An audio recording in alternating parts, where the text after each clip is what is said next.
literally folded. I mean, if you put a pair of pants, wrapped it up in a coat, and threw it out a window, A, it wouldn't have gone very far, and B, they would have been strewn apart. All this stuff it would have come undone. But this didn't. It was folded, lying in the grass, and there was these clothes that I saw. She went to jail on December the 22nd, and I went into the house. The father had owned this. He asked me to come and get her things. I went in there. I got her things, and I had this little Jeep Liberty, and it didn't have much space.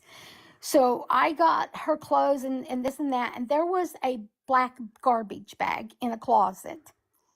And I remember it because I went to it twice. Because I went in there to get her things, and I'd look in that bag and I'd see this.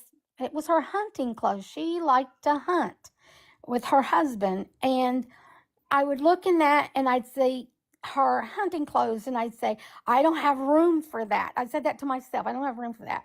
And I'd just put them back in there. I just picked it up a little bit. I didn't take it all the way out of the bag.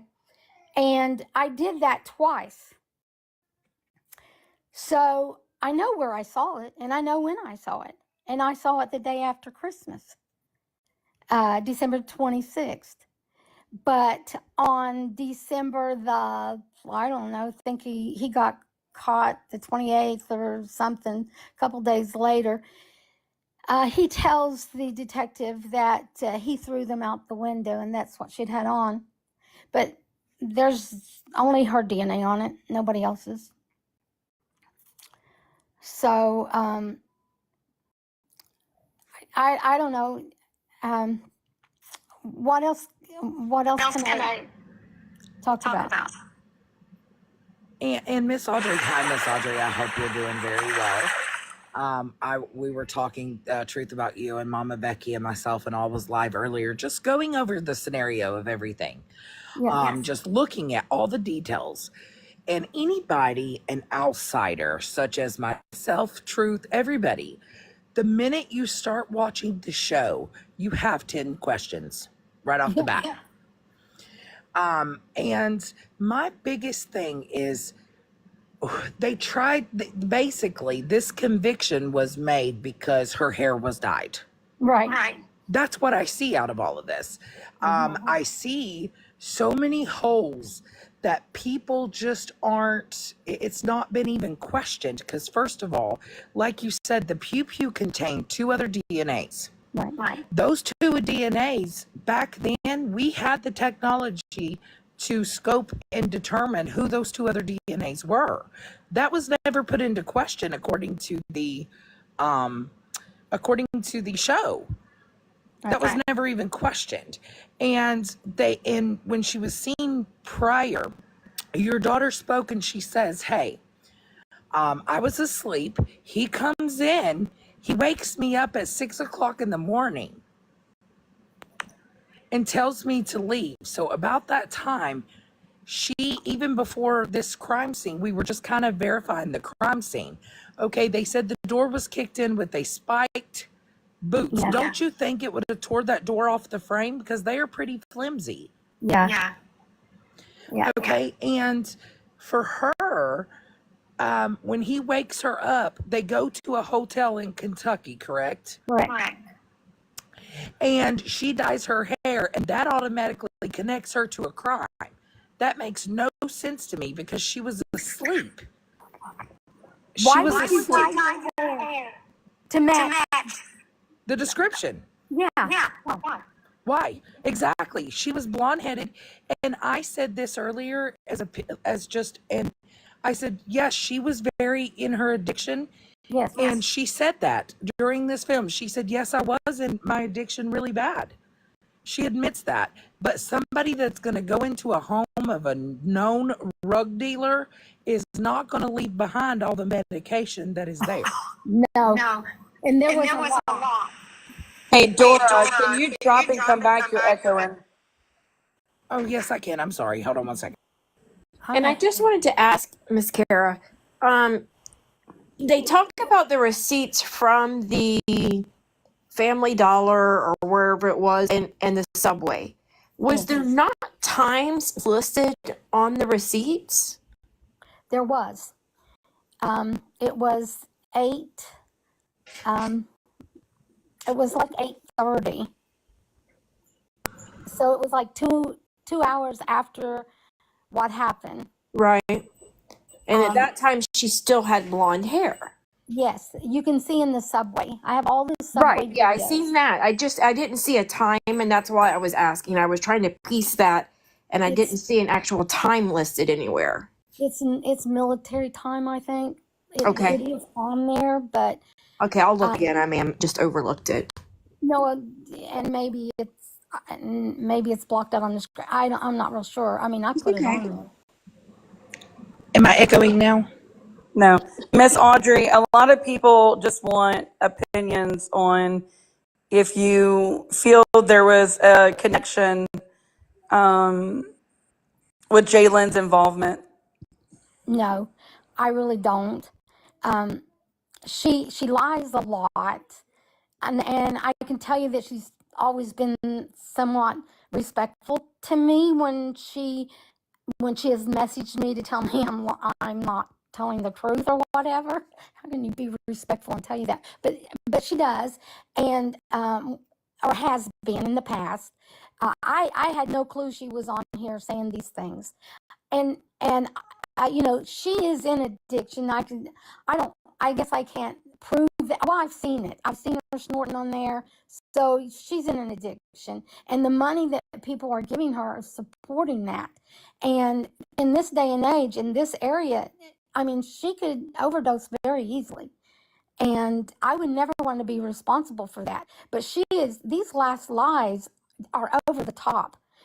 Her parents never owned a place, ever, that I know of. They were all owned by the uncles. And they're like, the one's like a slumlord. The other one, I didn't see anything that he had other than that house or that place there. But anyway, I mean, I don't know what she needs the $2,000 for. I mean, I can imagine, but it's not for taxes. I mean, her brother seems like a very decent man. I am very sorry that anything like this happened to those people. Nobody deserves to have this happen to them, even though they have created quite a bit of havoc and destroyed a lot of families in this area. But she's lying to make money off of her parents, and that doesn't seem right to me. That's unethical and immoral, in my opinion. And people just shouldn't be giving her money. I guess that shows you how trusting people are. I guess that, like I was with a reasonable doubt, thinking you wouldn't lie to me. I also want to touch on this area map since a lot of people haven't went to the Free Care of Garvin site. The area map, Jalen will tell people on her live, 1 minute she was 4 doors down, next minute she was 3 doors down. She heard every pew shot, which was a total of 4. Can you please describe this area map? The place is on the very tip top. This is very rural. I don't know where all your listeners are from, but I mean, this is very rural areas. And this trailer was on the tip top of a hill. We call them hills. Some people might call them a mountain, but it was on the top of a hill. And if you came down a curve, and there was a curve down, there was the house of Bob Dameron, which is ironically his name wasn't even Bob, but anyway, of Mr. Dameron, and he was there with his daughter, or his daughter lived there too, and the little boy went there. Now, nobody heard the noise. Okay, no one did, supposedly. Even Paul, who says he was sitting in the car, and she went in and she came out. You know, it was like kind of like, I see no evil, hear no evil. He didn't hear anything. She didn't tell him anything, and all that kind of stuff. So no, she was not 4 doors down. I don't even know where she lived at the time, but there was a cluster of, see, 4 trailers there, but they were not close together. None of them were. She didn't live there. I don't know where she lived, but she did not live there. And my question is, Miss Audrey, is okay. Then, in the statement, because I was reading over the Justice Free Care Garvin site, they questioned the little boy in the beginning, 6 years old. We're imagining, okay, he's questioned at 6. Yes. The story first was the black vest, and then Yes. did they re-question him 2 years later, and the story was changed? Yes. Yes. To fit what they found. You understand? And the Yes. vest. Let's talk about the vest. It was a double X, supposedly, where they put these items. He puts these items in this so-called vest, which is a sleeveless Arizona shirt, extra large. Maybe it was a 2X. It was big. And my daughter was, like I said, not more than 100 pounds. Where's a blouse? I'm a woman, okay?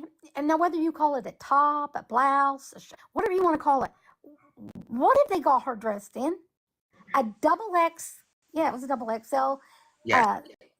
sleeveless shirt and a coat. Now, was that shirt on the outside of that coat or the inside of that coat? And where's her blouse?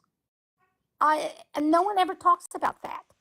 And Who in their right mind, let's just say, that coat was, and the pants actually were my brother-in-law's. He was a little guy. He was in the Marines in Vietnam, and he gave those to her. And you know, military pants have a lot of pockets, and so did that coat that she had on. I don't. They had pockets on the inside, pockets on the outside. Why? This, see, if I was sitting on that jury, I'd ask myself this: why would somebody put those things in a pocket on the outside in a shirt? I mean, does that even make sense? correct. And if you listen, and my biggest thing of reading any of it was, um, okay, he mentions, right, the sister to Jalen, who was 20 at the time, Yes. was crouching, covering him, right? Yes. So I put myself in this mindset of being at that particular crime scene, right? Mm-hmm. And I'm looking at the wall that divided the kitchen and the living room. Yes. And I'm looking at, okay, so she was crouching, protecting him. Somebody please tell me how that child was able to identify 10 kitchen utensils on a person that walked in. I know it. Here's the other thing. I I rented that place. It had been renovated a little bit when I rented it. And I rented it for the sole purpose of measuring things. And where he was sitting, there was, it had, a bar, is what it was. A bar separated the kitchen from the living room, but it had those drop down cabinets. So you only had a small opening. And when his grandfather fell, he also says that he saw her. He knew she had spikes on her shoes because he saw them when he bent down to take those pills out of his hand, and money, and what'd she do with the item? And they said, what do you call them, poo-poos, whatever. And he said, she laid it down on the floor. I mean, then why didn't somebody do something then? None of it makes any sense to me. Why would you even believe the little boy? He said it was silver, and it wasn't. It was what you call blued, or I think it's called blued or something like Yeah, that. it said it was blued. It is blued, but he said it was silver. Yep, and then it was silver and black. Yeah. He also said that he's seen the vehicle leaving. Yes. But Yes. but after everything took place and this person left, when he got up, he checked on the grandmother first before Yes. exiting the residence. Yeah. So how he would have had time to have got up, done that, and still seen the vehicle leaving, I'm not quite sure. But They he all ran. said it was. They all said it was a Jeep too. Jaylyn And also it claims wasn't. that her mama Juanita grabbed Anthony and said, "Run for your life, baby, run." Oh my Juanita would God. not have done that because They were all. it was an Mm-mm. unalive shot. That's right. They were all. They were all. Correct. And the thing about it is how much time. Okay, so from the statements, if you guys go, you'll be able to see what we're talking about if you go to freekaragarvin.com and look at some of the evidence that is presented there that was not shown in the paper. You look at this, okay, the minute somebody is coming in your door, put yourself in your living room right now in your head, and you're sitting on a couch, right? And you're folded over a young child, holding that child. But just pretend before that you're just sitting on your couch, right? What is your first move when somebody's at your door kicking it in? A door that swings out, by the way. Yes. Right, a As door soon as that I swings out. What is your first move? Are you just going to sit there and let them come on in, or are you going to react fast? Exactly. What kind of reaction are you going to have here? I'm going to have a reaction to I'm about to fight. Yeah. And Well, they were all sedated in some ways, if you know what I mean. yes, yes. And the little boy, like you just said, he had all the time in the world to provide hundreds of details, but he ran to the neighbors. Right.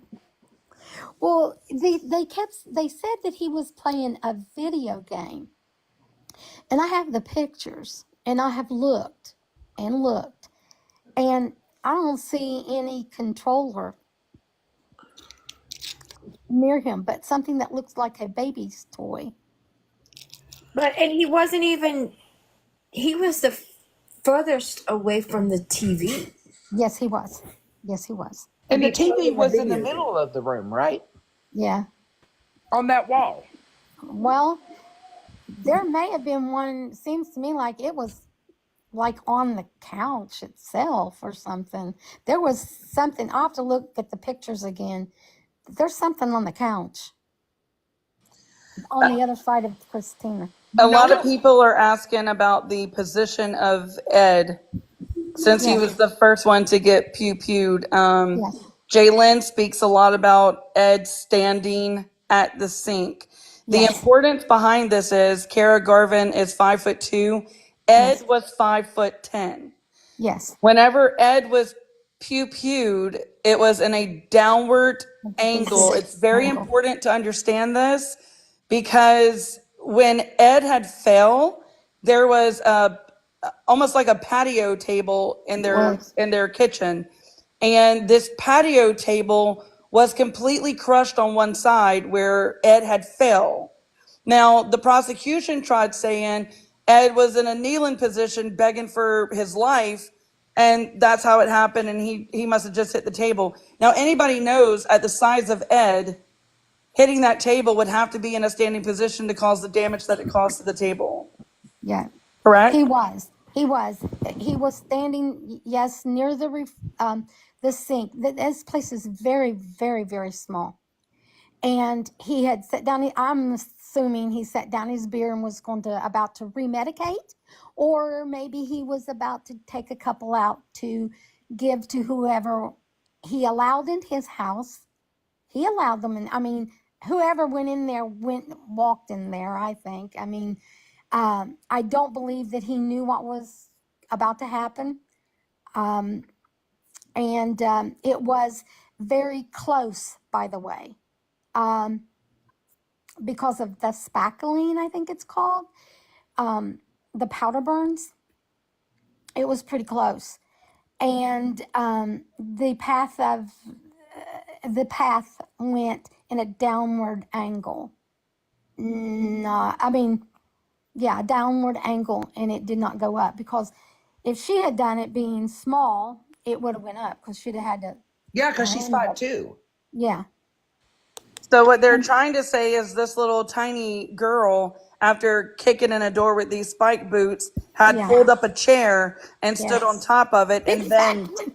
okay, I get it now. I get it. Okay. Yeah, because Exactly. she just walked in and stood on top of the chair and to angle it just right? She's going to make that kind of time. Yes. That has Yes. to be the dumbest thing I've ever heard. Just so I can say that, and I'll mute again. And my thing is she, okay, you're saying practically that just because someone dyes their hair, they're a conviction to a crime scene that has nothing to do with her story. Did not even, when your daughter told her story to start with, she was at home in bed. So how easy was it for him to get her keys to her car and her phone and leave and come back? Because Yeah. he took them, he led them back to the evidence. Right. He's the only one who admits that he was there that day, not once but twice. In his testimony, that's what he said, that he had been there twice that day, and it was his. He's the one who was in possession of the thing, and he led them to everything supposedly. So, I mean, the evidence really points to him. And you know what we found so suspicious and funny earlier? You know that on the website, the lady that had snitched on the daughter to start Oh with. yeah, Randy. Yeah. I laughed when I first saw that. I mean, when they showed me this during the filming, they showed me and they just showed me her picture, and I started laughing. And I said, "You got Brandy?" I thought it was hilarious until I said, "What about Yeah. the So when affidavit?" she's speaking and the letter is written, so we started searching, right? Because we thought in our head, well, what if we knew a location for Brandy? Would she speak? Yeah, Because in our mind, we're trying to figure out a way that we can help you try to get this case back opened. I would love it. And Brandy is now back in prison. Yeah, I And didn't know that. I didn't, because I hadn't checked on it. I know I can get in the website, but I hadn't checked on it, so I didn't know that.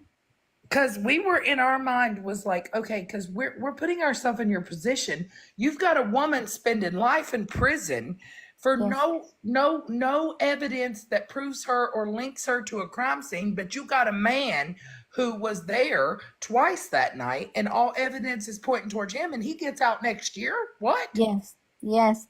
And with Brandy, she admitted to, I saw her at Walmart. I'm not a very good sleuth, I guess. I saw her and I reacted. I went up to her at Walmart, and this was before reasonable doubt. And I said, Brandy, why did you lie? Why did you get up there and lie? And she's stumbling all over herself and saying that lady talking about Julie Hutchinson, and I believe it. Julie Hutchinson has no ethics whatsoever. She's horrible, and she thinks she's beautiful. She is an attractive woman, but she's in love with herself, I think. But anyway, she said that woman made me say that. And I said, and Bob, her Kara's husband at the time, he told me the same thing. I had to say that. They made me say that. What part do they, what kind of threats do they give them that these people think that they have to tell a lie on a stand? Correct. And what information did they provide? And was the little boy coached the same way these people were? Sure they were. Yeah. Now, the thing with Anthony's testimonies and his interviews, I think I remember he was sitting on Jaylen's lap Yes. Yes. the whole time for all of these And interviews that the cops had with him. And does he anybody wasn't know even it? interviewed until 8 p.m. Right. The first interview was at 8 p.m. and there was other family members in the home while this was going on. It wasn't just Jaylen and the deputy. It was No. Jaylen, the deputy, the Dameron guy, and other family members. That's And right, didn't because during there's a picture of Blaine, that is his name, her last name, on my website, and he's got his hands up in the air like he's measuring something. Now, no lie, this is what he testified to. He said that they marched people in front of Anthony and asked them, was she that size? Was she that size? Was she that size? Or whatever. And and I remember our attorney says, you mean to tell me that a 6-year-old told you that she was a hundred and I don't remember what they said, 20 pounds and 5'2"? And he kind of bumbled around and then he said, well, who were these women that you marched in front of him and said, did she look like that, or was she that size, was she that size? And he couldn't tell it. And I'm telling you, that's another thing. You can't. That's not police work. That should have been. That whole thing should have been thrown out. No, because at that time of the crime scene, she would have been blonde headed. That's right. Miss Autumn, may I ask you a question? There's some people in the chat asking about if anyone has ever taken a lie detector, if Kara has ever taken one, or anyone else. A lie detector test. Yeah. I know they can't No. use them in court, but You can't use them in court, and we've talked about it, but she's been advised not to do that okay. because they're so unreliable, Yeah. and now, everything that she knew, she learned from me. She didn't know anything about the crime. I had to tell. I mean, you weren't allowed to talk on the phone because they monitored everything. Right. But we can talk now, and we could talk the minute she got to prison. But and even probably afterwards. But she didn't know what happened. It's kind of hard to defend yourself too. It's like proving a negative. How do you prove you were asleep if the only person who knows it is going to say that you weren't? Right. So the lie detector test is just as admissible as the 6-year-old's testimony, right? Should have been. Should Right. have been. Because actually, the attorney told me that really that they couldn't take the testimony. That there were, I thought he said there was a law or whatever that said that no one under the age of 10 could testify. And if that's true, then that only works for the defense. You understand? We've got two sets of laws in this world, regardless of what people will tell you. There's the laws for the prosecutor, and then there's the laws for the defense. The defense can't. They've got their hands really tied. They can't go out and defend their client to the public, to the media, because that would be giving away their strategies or whatever, giving the prosecution an upper hand. But the prosecution can spill any kind of lie they want to. It doesn't matter because Yes. nobody's going to check them. Nobody. Yes, correct. And my thing is, now it being 2024, this happened in 2008. Yes. Is there an option to maybe, does anybody know Anthony now? I might have a niece that maybe her husband's sister maybe went with him or something. But as far as talking to him, I do know this one of Kara's friends was defending Kara, and the person that Anthony was, I don't know, living there with or whatever. And she said he believes wholeheartedly that Kara did it. I mean, the child has been told this his entire life. They never took him to counseling. He was supposed to go to counseling. When I gotten Kara's daughter in there, they had to say, I chose this person because she was one of the best, and I had worked with her, and she said she couldn't see Micah because of a conflict. And so I kind of gathered that meant that she was seeing Anthony, but they never finished the counseling. I don't even know how many times the poor little kid even got to go. And he's not the sharpest in the drawer. You know what I mean? I mean, Right. And do and you think now, like now with it being this long, I heard today that he was not in a good place with his mother. yeah. Do you think that there would ever be a possibility that he would speak to you? I don't, that's a good question. I don't know. You know, I went to, they would send these kids to church, my church. I've taken pictures of them, and not, I mean, I asked to be taken pictures of them, you know, like for the church or whatever. But I don't think he knows who I am. And, I don't know if he'd talk to me or not. I've also been told by an investigator. Of course, I have spent quite a bit of money on investigators, lost money because they're kind of as dishonest, a lot of them, as the prosecutor is. But anyway, they said that they wouldn't accept my, like if he would confess to me, they would not believe me because I am her mother. So that somebody else would have to do it. I would definitely recommend it be somebody else because it would be like some type of conflict of interest or maybe wooing a witness. When Yeah. Jess the Mess returns, I want to give her an opportunity to speak. Miss Audrey, she's the one that I told you I came across in another live that was speaking about Yeah. Kara's character. Yes. Oh, there she is. Jess, you can go ahead, baby. Hi, Audrey. How are you? I'm good. First of all, if I would not, okay, you and Kara sound identical. Like identical. That is insane. And honestly, I was just sitting here thinking about this. I feel like I've met you before. And I say that because, you know, Kara went through the culinary arts program at DCI. Yes. Yes. Okay, I was one of the classroom aides for that program. Okay. So I don't remember because I don't remember if it was during COVID, if we were able to have a graduation for that class. We did. Do you remember if you came in? You did. Yes, you had one. It was Okay. later, Well, like then we were I met supposed to you. have a dinner, but we didn't get one. And so it was after that. Yes, I came in for graduation, and I thought you looked familiar too. Yes. Well, we've met each other then. Yes, we have. That is Awesome. so crazy. Small world, man.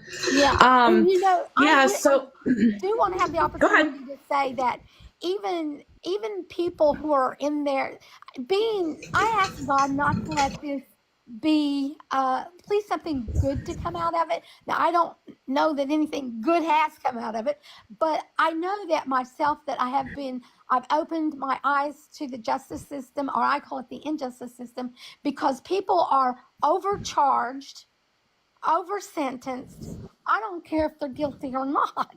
And I think from nothing else that has helped me or enlightened me, and I hope to enlighten others for that reason. But go ahead.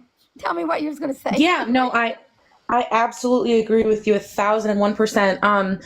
Being in there, I honestly met some of the most kind-hearted, wonderful people I've ever known.